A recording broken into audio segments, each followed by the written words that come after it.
let me just shut this off. There we go. If he shaved his head following the sacrifice and it was found to be invalid, his shaving is invalid, and the sacrifices do not count for him. If he shaved after a sin offering which was slaughtered, but not for its designated purpose, and then he brought the offerings for the designated purpose, the shaving is invalid, and the sacrifices do not count for him. If he shaved after the burnt offerings or after the peace offering which was slaughtered not for the designated purpose, and then he brought his offering for the designated purpose, the shaving is invalid, and the sacrifices do not count for him. Reb Shimon says that sacrifice does not count for him, but the other sacrifices do count for him. If he shaved after all three and one of them was found to be valid, his shaving is valid and he brings the other sacrifices. So it has to be designated. The sacrifices that the carbonos that he brings has to be designated for that purpose. At some point, even if it's just before the shechita. Right. But you've got to know what you're shechting at the time that you're shechting it. Right, okay. Of what? Right. Someone for whom one of the bloods has been thrown and maybe became tamei, but Eliezer says he forfeits all. But the Chachamim say he should bring the rest of his offerings and become tahor. They said to him, it happened with Miriam the Talmudite, that one of the bloods had been thrown for her, and they came and told her about her daughter, who was in danger. She went and found that she had died, and the Chachamim said she should bring the rest of her offerings and become tahor. A Kohen Gadol and a Nazir may not become tamei from contact with their relatives, but they may become tamei with an abandoned corpse. If they were traveling on the way and they found an abandoned corpse, Reb Eliezer says the Kohen Gadol should become tamei, but the Nazir should not become tamei. But the Chachamim say the Nazir should become tamei, but the Kohen Gadol should not become tamei. Reb Eliezer said to them, the Kohen should become tamei since he does not bring a sacrifice for his tumah, but the Nazir should not become tamei since he brings a sacrifice for his tumah. They said to him, the Nazir should become tamei since his sanctity is not everlasting, but the Kohen should not become tamei since his sanctity is everlasting. Okay. All right, Mishna Beis. Al elu hatumos hanazir megalech. So, what forms of tumah actually cause a nazir to do a full reset and have to shave and bring korbanos tumah? So remember, it's not just anything that's it's not just anything that he becomes tamei from that causes him to reset. Okay, ahames on a dead body itself. Well, kazayis minames. So even the kazayis of a dead body. Well, kazayis netzel, or a kazayis of netzel is that's it's flesh. It's decomposed flesh. That's from Mesa says that doesn't even look like it's part of the body anymore, but it nonetheless carries the tumah. The Gemara says it becomes liquefied. Liquefied, right? Yeah. Okay. Al melot tarvad rakab, or the volume of a tarvad is a kind of large ladle. Mm-hmm. I think the word tarvad is a portmanteau of two different things. That I think they brought it in Ohalos. What the word means. What if you got something in there? Which word are you looking for? I'm sorry. The tarva, the large ladle. Large ladle. They just call it a ladle full of the clay corpse. I don't see anything else. Yeah. But I have a question for the other one. It says here that the previous sentence. It says the Gemara defines this as the decomposed flesh of a corpse which become liquefied, or fluids which ooze from it. In the liquid state, these resemble saliva, which does not convey tumah. Hence, unless its origin is known, such a substance does not convey tumah. And then if it congeals, though, it is clearly from the flesh of a corpse that it conveys tumah. Right. Okay, so once it's congealed, that shows, right, because your saliva won't congeal. Okay. All right, so back to the melot tarvad of rakab, the ladle full of decomposed of dust, basically of corpse dust. Mm-hmm. Okay, ala shidra, on a spine, if it comes into contact or under an ohel with the spine of a body, ala gulgolis, or on or a skull. Al aver min hames, or a full limb from the dead. Now, why does it mention a full limb when we've already mentioned a kazayas min hames? Because an aver could be smaller than a kazayas. Okay, but if it's a full aver from a mace, that also is matamehim. Well, aver min hachai sheyesh alav basar k'ro'oy. And even if there was a flesh cut from a living body that was that's got enough that's got enough flesh on it that if it had to be surgically reattached, it might still live. It might regenerate, it says. Yeah. That's a little strange. Okay. Okay. Al chatzi kav atzamos, or on a half of a kav of bone. Al chatzi log dam, or half a log of blood. Blood of a dead person, yes, not just sitting in the blood bank. Blood that's taken out of a living person does not have that tumor. Okay. Al magan on touching them, al masan or carrying them, al ohalan or being in an ohel with any of these things. So as we learn in ohalos, these things carry tumor even inside an ohel. Okay. Well, etzem kasora, a bone the size of a barley corn. Now that, remember we said that's also what we're concerned about in the base of pras, is when something has been plowed over, is that small little bit of bone. Al maga over al masa, touching or carrying, but etzem kasora does not have ohel.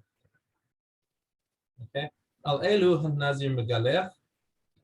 For these things, for contact, or either contact carrying or being an oil with all of these things, or right, all these things, the Nazir has to shave. He has to get paradoma on the 3rd and the 7th day. And it resets his count of his Naziros. And he does not start to count his Nazirus again until he has become tahor and has brought his korbanos for being tameh, and because he was there's the whole process of the tiklachas atuma and bringing his korbanos for becoming tameh, and once he has brought them, then that day is now his first day of his new Nazirus. Okay.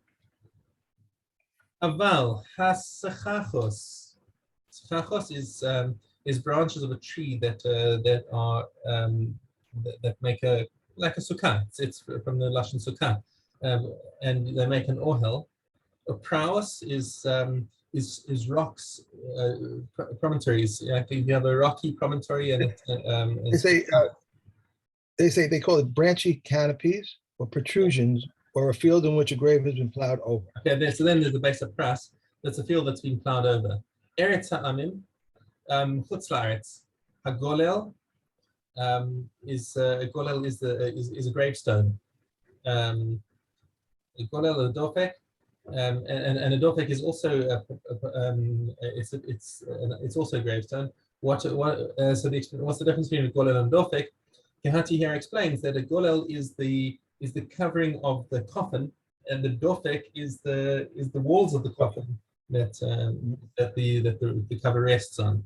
Okay, revius dam and a quarter log of dam. So we said on the previous one is a chatzi log of dam which carries ohel tuma, but a revius is still tameh but doesn't have ohel, and furthermore, and the ohel and the ohel itself. Now, when we're talking about this ohel, we're talking about that when somebody touches the outside of an ohel hames, right? So there's a mace inside the ohel, and the Nazir is standing outside, and he touches the outside of the tent. So that the fabric of the tent is tameh, but it isn't to the same degree as the inside of the tent itself. So we learn this is all very nogea to what we learned in right. Okay. Okay, so the ohel itself, the roba atzamos, and a quarter log. Is that right? Roba atzamos,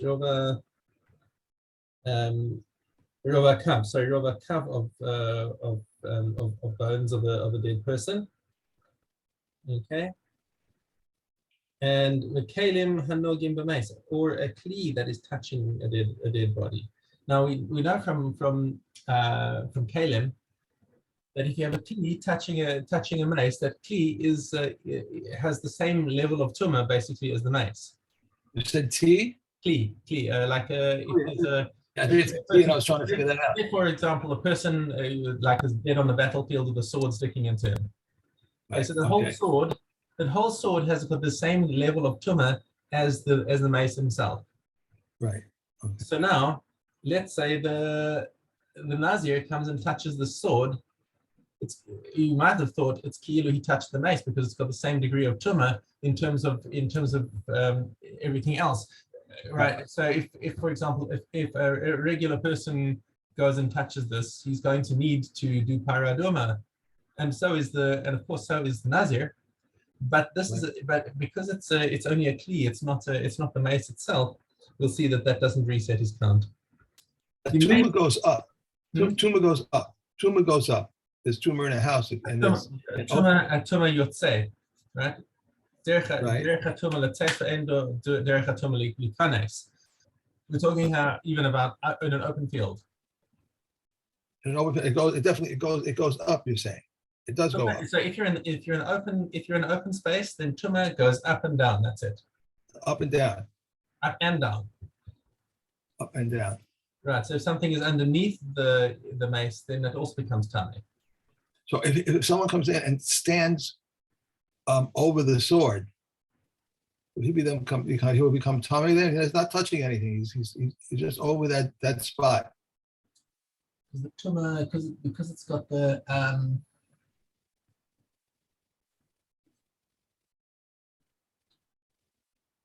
that's an interesting question. Does the kli? I don't think that the kli has that property. It's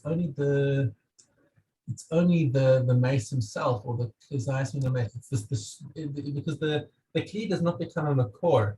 It just sort of gets infected, but it's not the makor of tumah. But if he stands over the body, so if a person stands over the body, he becomes tameh. Right, but not the.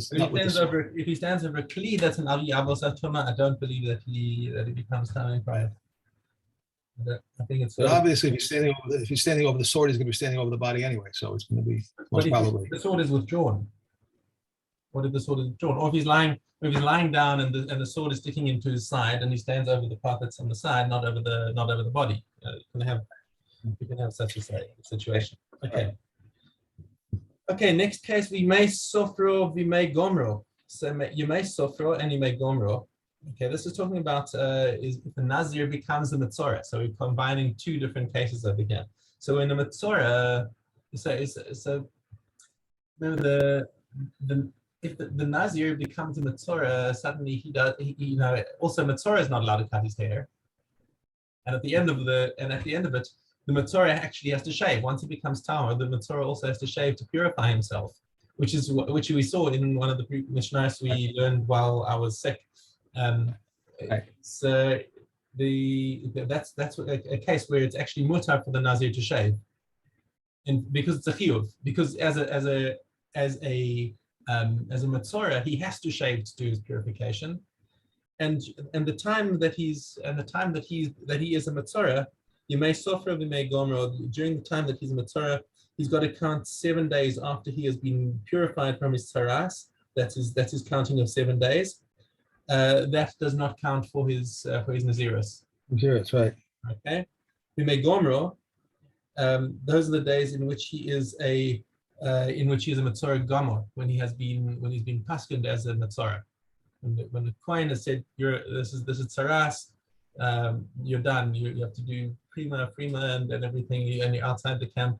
So while he's sitting outside the camp, he cannot count that towards his Naziris, even though he's letting his hair grow and he's not drinking wine and he's not and he personally is still avoiding contact with the dead. Nonetheless, it doesn't count for him. Okay. So that's as a mukhlat. Okay. So once he's a Metzora mukhlat, he doesn't get to count those towards his Naziris. Okay. Al elu eina nazir megaleach. He doesn't have to shave for these things that make him tameh. Okay, but they don't count for it. But they don't count for him. Umazir b'shlishi u'b'shvi. So then he must be sprinkled on the third day and on the seventh day after becoming tameh from any of these things. Okay. But so let's say he was a Nazir and he came into contact with one of these lesser forms of tumah. So now at day 15 he stops. He now becomes tameh. Now he's got to go and do the whole paraduma thing for a week. And then the day that he becomes tahor, he resumes his count. So then he carries on from day 16 and onwards, and he completes his Torah. Okay. The korban einlo, and he doesn't bring a korban a tumah, right? He doesn't have to bring a korban for having become tameh, and that kind of makes sense because if he did have to bring a korban a tumah, then he would also have to shave again, and that would mean necessarily another 30 days. Yeah, because you can't have a Nazirus, a shaving on less than 30 days of growth. The MS Amru. Now, whenever we say the MS Amru, that is halacha. That is the halacha. Okay, so the Chachamim say that this is the Masorah that they have from a long time ago. Yemei hazav hazava v'mei heskero shel Masorah hare elu olinu. But if he becomes a zav or she becomes a zava, so this is a form of tumah that they have, and they need to become tahor, and sometimes they'll even need to have to go to. Sometimes the mikvah is not even good enough, and they have to go to find mayim chayim. They have to find spring water to toivel in to purify themselves, or Metzorah who becomes muskar, right? When the Kohen looks at him and sees you've got a patch, but there's no white hair, and there's no healthy skin in the middle, so I'm going to isolate you for now. So he still has to go outside the camp, and he's still tameh. But then the patch disappears. The Kohen looks at him and says, "Okay, you're cool, you're tahor." So then he just comes back in, and no problem. Okay, and those days while he was in Hesker, those actually do count for his Nazirus, because he's not muchlat. Once the Kohen says you got two white hairs, boom, you're muchlat. That's it. He stops counting for his Nazirus. It doesn't reset his Nazirus, but he can't count them anymore. Okay. Amar Rabbi Eliezer Mishum Rabbi Yeshua. Kol tuma min hameis she'nazir megaleach aleha chayivim aleha al bias mikdash. He says there's a parallel between the forms of tumah that the Nazir has to shave for, and the chiyuv of coming to the mikdash tameh. Remember, you're not allowed to come into the mikdash tameh. You're chayav kares for doing it, and if you do, then what korban do you bring? Is it katos? No. Yes, but this is one of the exceptions. Normally, you had that expression on your face. Normally, if you're chayav kares and you violate something that you're chayav kares, you have to bring a chatas. But for the tumah in the mikdash, you bring an oliva yored. That's one of the it's one of the exceptions. There's that expression on your face. I said, "Oh, I must be wrong." Okay, so chayvim aliyah al bias mikdash. V'chul tumash min hameis she'ein nazir megaleach aleha ein chayvim aliyah al bias mikdash. But for coming into contact with lesser forms of tumah that a nazir would not have to reset for and shave for, you're not chayiv for coming to the mikdash. In other words, you're not allowed to come into the mikdash tameh like that. But if you did, you're patur from the korban. Okay,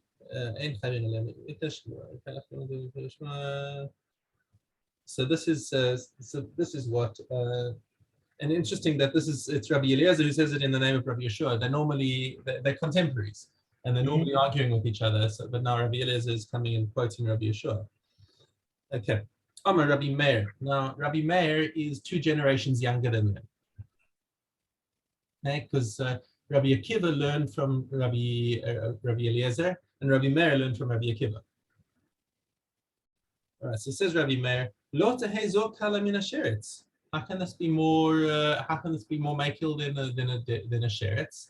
It doesn't make sense, right? You're saying that you patur from there, but if a person became tameh just from a sheretz, which is only an avatum, okay, if he was tameh from a sheretz and he came into the mikdash, he would be chayav a korban.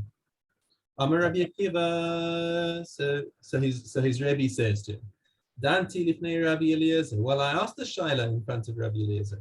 מה אם עצם כשעורה שאינו מטמא אדם באוהל, הנזיר מגלח על מגעו ומסעו. Come on, let's make a kal v'chomer over here. An etzim, a bone, right? We saw in the previous Mishnah that that if a nazir became tamei just from contact with a bone that doesn't even have tumas ohel, okay. So, but a nazir has to shave for it, for touching it or for carrying it. Revi is dam shehu matame adam beohel, but like a course log of blood that is matame beohel. Isn't it kal v'chomer that the nazir should have to shave on should have to shave for touching or carrying it? Okay.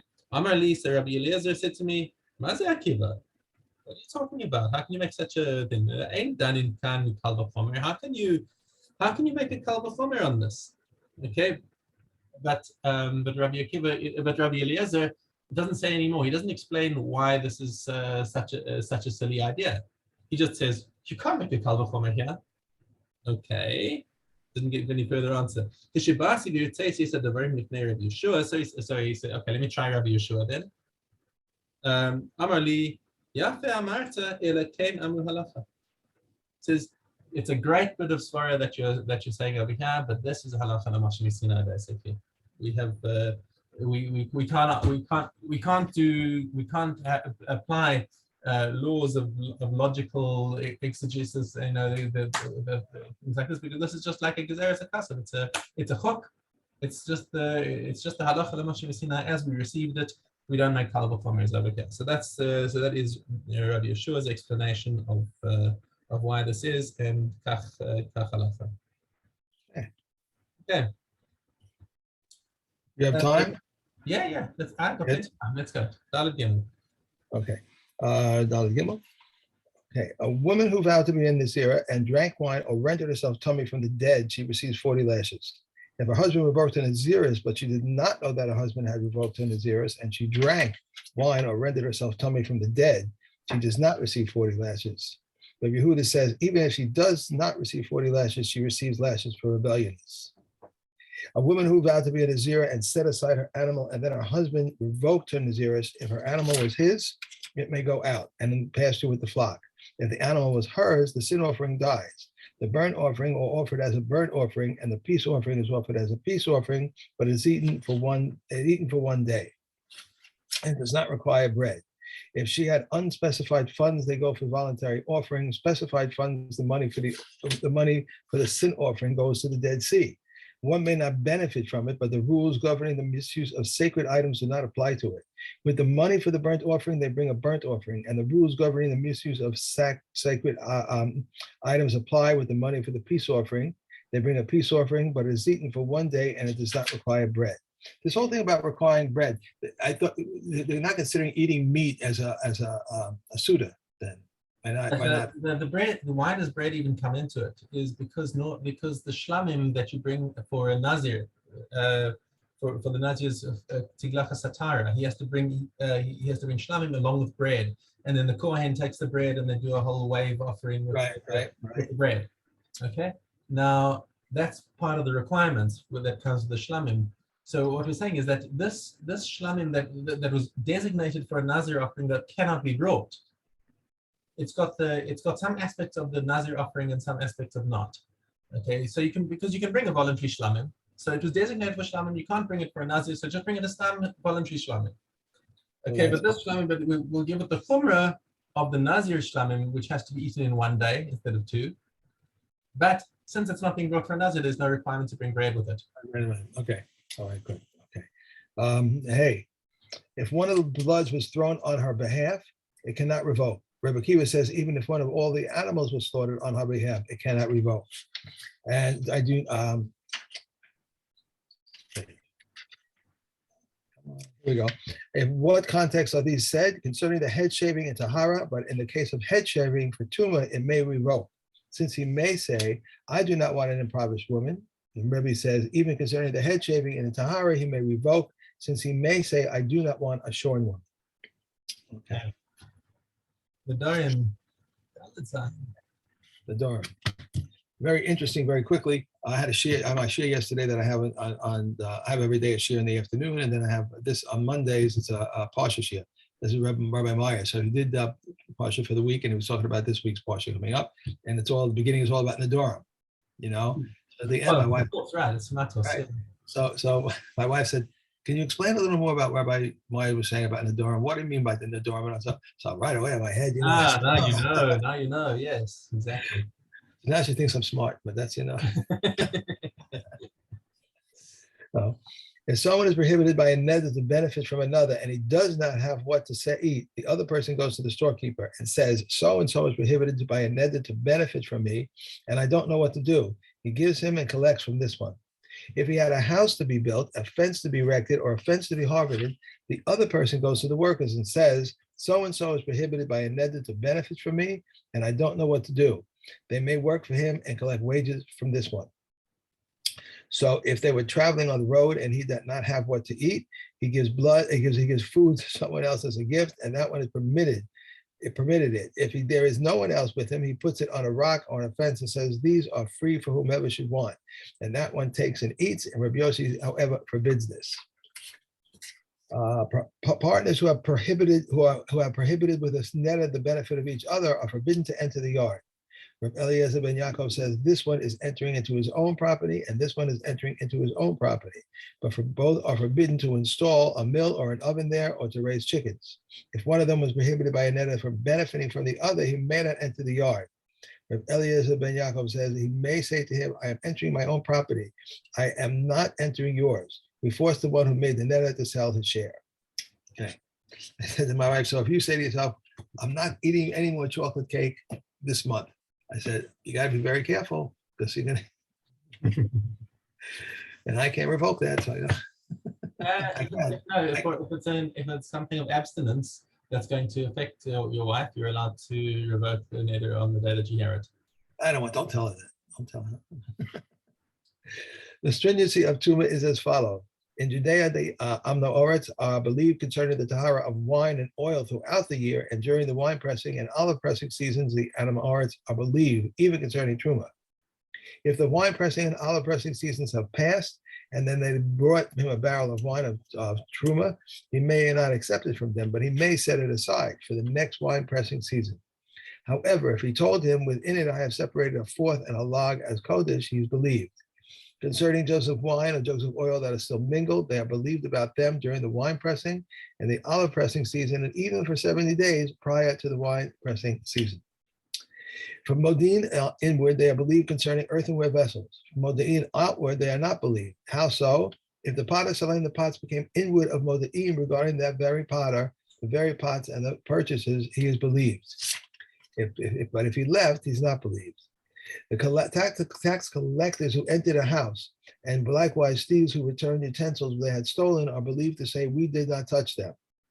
In Yerushalayim, they are believed concerning Kodesh the entire year, and during the festival season, they are believed even concerning Truma. If one opens, that's it. Boom. That was it. Okay, we're going. Start Yavamas again. Yavamas, okay. Yeah. Okay. And here we go. Sure. Okay. Aleph Hey. If Rebbe Eliezer ben Yaakov says a woman who is the daughter of a proselyte may not marry into the priesthood unless the mother is an Israelite, whether proselytes or free bondmen, even to the 10th generation unless the mother is an Israelite. An administrator, an agent, a bondsman, a woman, a tumtum, and an androgynous upbringing do not recite because they cannot say, which you have given me, O Lord. He who buys 2 trees in his fellows brings but does not recite. Reb Meir says he brings and recites. If the well dried up, the tree was cut down, he brings but does not recite. Reb Yehuda says he brings and recites. From Shavuos to Sukkot, he brings and recites, and from Sukkot to Chanukah, he brings but does not recite. Reb Yehuda ben Batera says he brings and recites. If he set aside his Bikurim and sold his field, he brings but does not recite, and the other from the same kind he does not bring. But from another kind he brings and recites, and Rabbi Yehuda says from the same kind he also brings and recites. Okay. All right. Okay.